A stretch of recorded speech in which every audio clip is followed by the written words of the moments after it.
Olá a todos, sejam mais uma vez bem-vindos ao meu canal Step by Step Markets. Vamos então dar continuidade aos pontos pivô, aproveitando e introduzindo aqui um tema que também tem estado na ordem do dia. Tema esse que é muito pertinente e que muito se fala, que é a literacia financeira. Mas porquê a literacia financeira?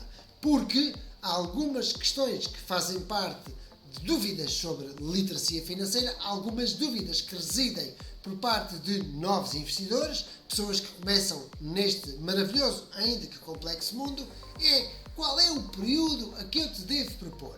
Bem, e é sobre isto que eu vou falar no dia de hoje. Bem, vou falar sobre isto no dia de hoje e onde vou incluir os pontos pivô porque estamos a dar continuidade a isto. Bem, primeiro e antes de mais, os pontos pivô e aquilo que tem sido falado até agora eu tenho dividido em diversas fases. Nós começámos por uma introdução onde falámos o que eram os pontos pivô, aprendemos a configurá-los, meter na plataforma e dar-lhes cores. Para quem não sabe, deixa ao meu canal e veja os primeiros vídeos sobre os pontos pivô para não perder o fio à meada e fazer sentido tudo isto.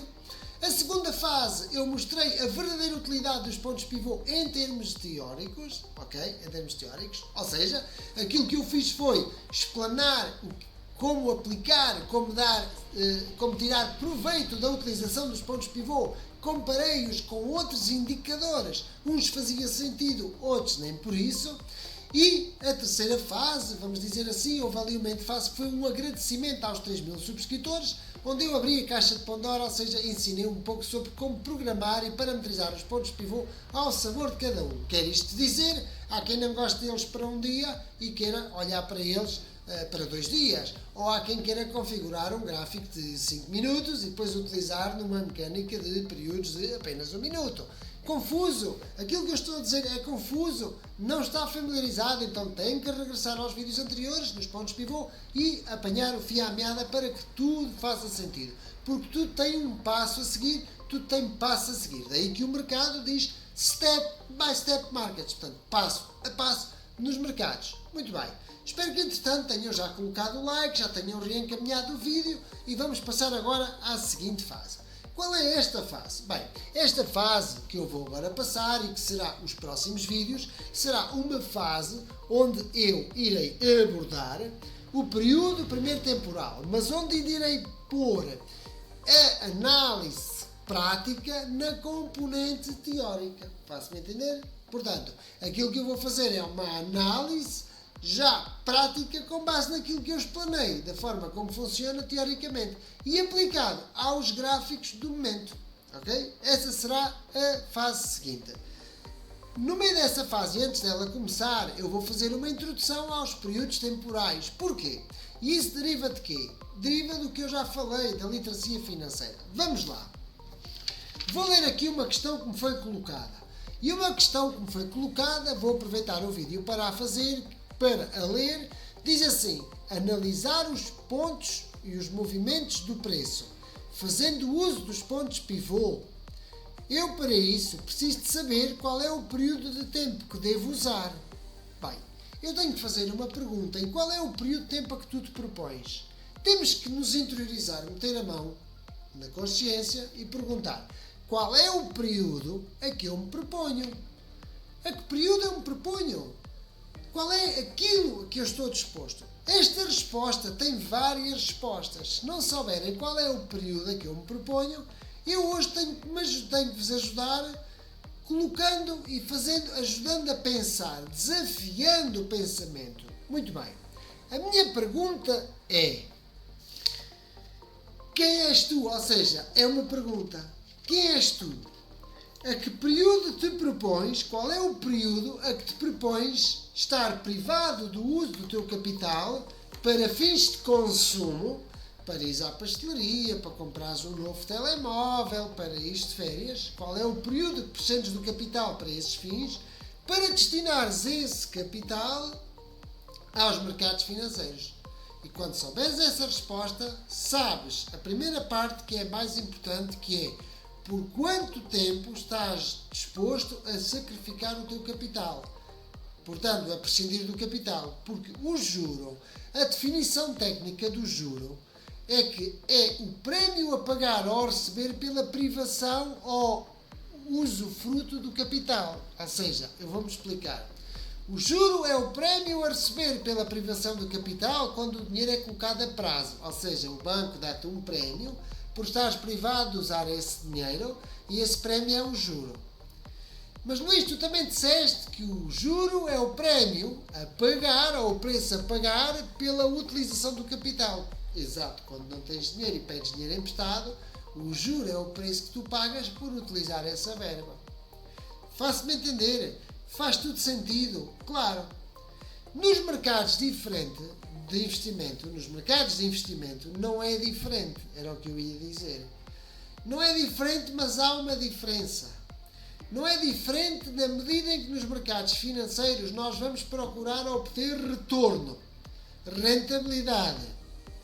E esse retorno é traduzido de uma maneira monetária pelo crescimento de um ativo que compramos a um preço X e que esse preço no futuro é X mais Y. Já o juro é uma componente, é uma percentagem do montante.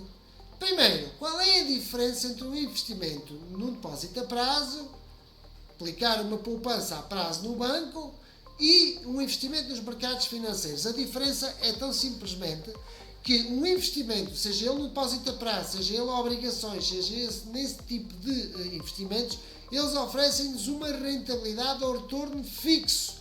Portanto, está associado isso a um investimento passivo. Vamos associar passivo à palavra pacífico. Ok?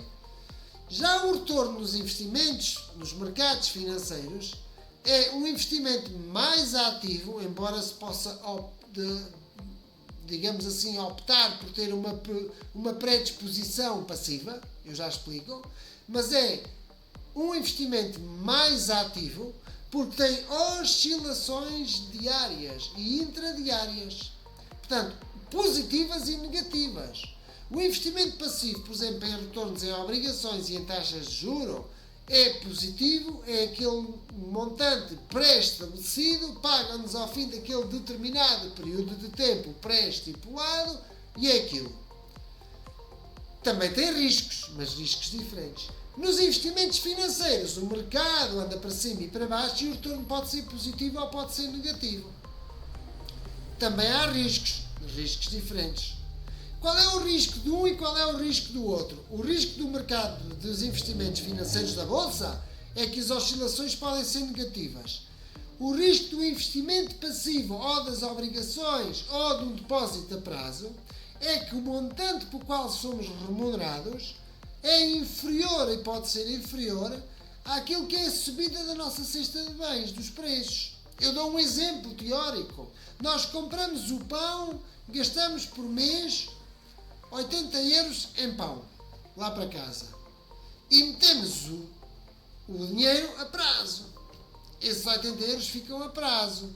E o banco oferece-nos 3% sobre esses 80 euros. E passado um ano, o pão subiu 20%. O juro que o banco nos pagou foi inferior ao preço da subida do pão. Então compramos menos pão, mesmo tendo tido o dinheiro a prazo a dar-nos um retorno fixo. Esse é o risco. É o risco da perda do valor do dinheiro em função do tempo. Por causa das coisas que compramos no futuro, comprarmos menos coisas do que aquelas que compramos agora. É complicado. Bem, que relação tem isto com os pontos pivô? Nenhuma.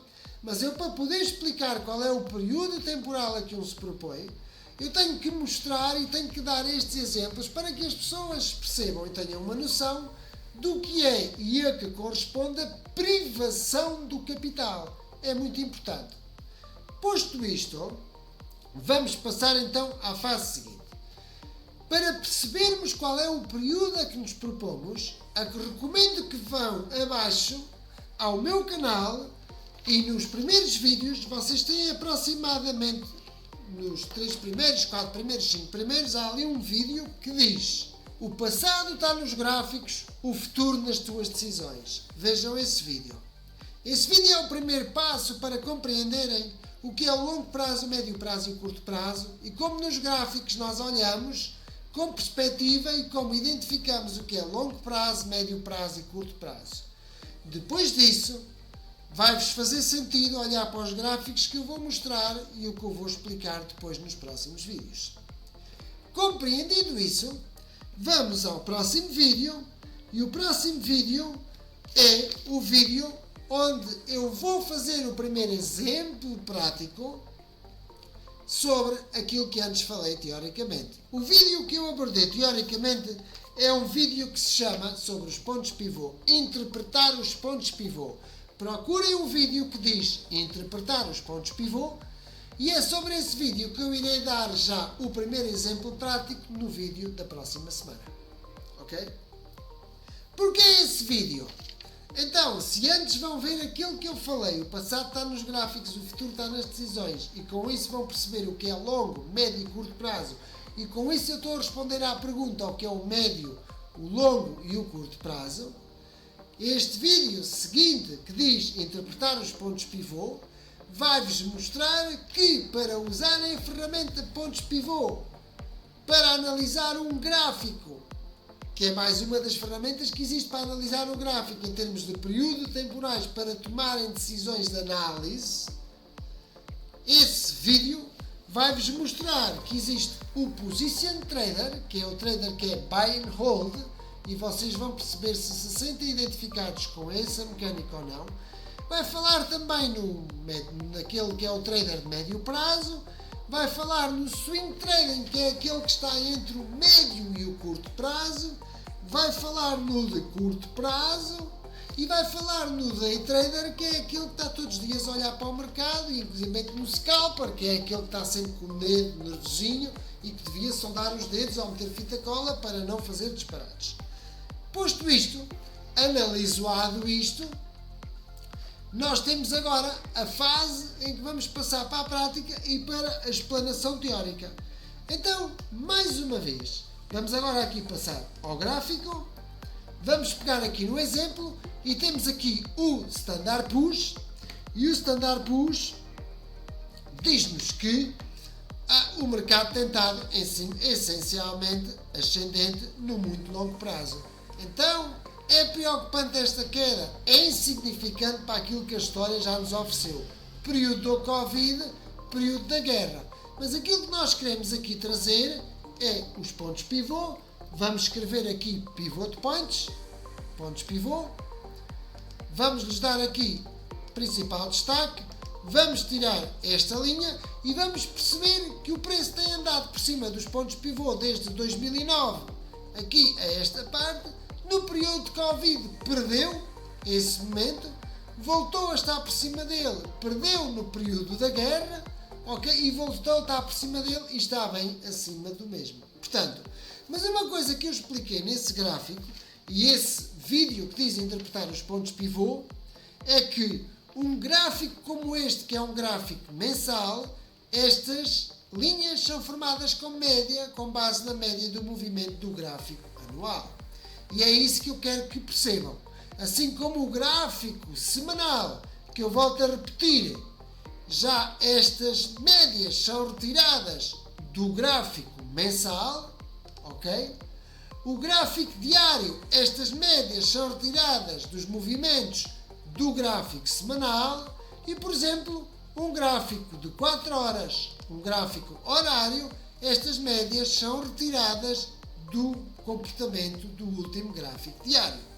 Posto isto, e uma vez que esta parte já perceberam, aquilo que agora eu quero é que se preparem, porque vamos dedicar os próximos vídeos à análise utilizando os pivot point para o período de longo prazo, para o período de médio prazo, para o período de curto prazo. E lembrem-se, vamos falar de estatística, que não é uma ciência exata, de probabilidades e de encontrar uma forma de encontrar análises assertivas baseadas numa esperança matemática positiva. Eu espero que tenham gostado. É um vídeo demasiado teórico, era um vídeo que era preciso ser introduzido para o que vem a seguir, e o que vem a seguir, fiquem expectantes, porque já é verdadeiramente aquela fase que vocês já estão habituados e já conhecem de outros vídeos indicadores, que é agora sim, agora vamos meter as mãos na massa. Espero voltar a ver-vos na próxima semana. Coloquem like, subscrevam e um bem-aja a todos.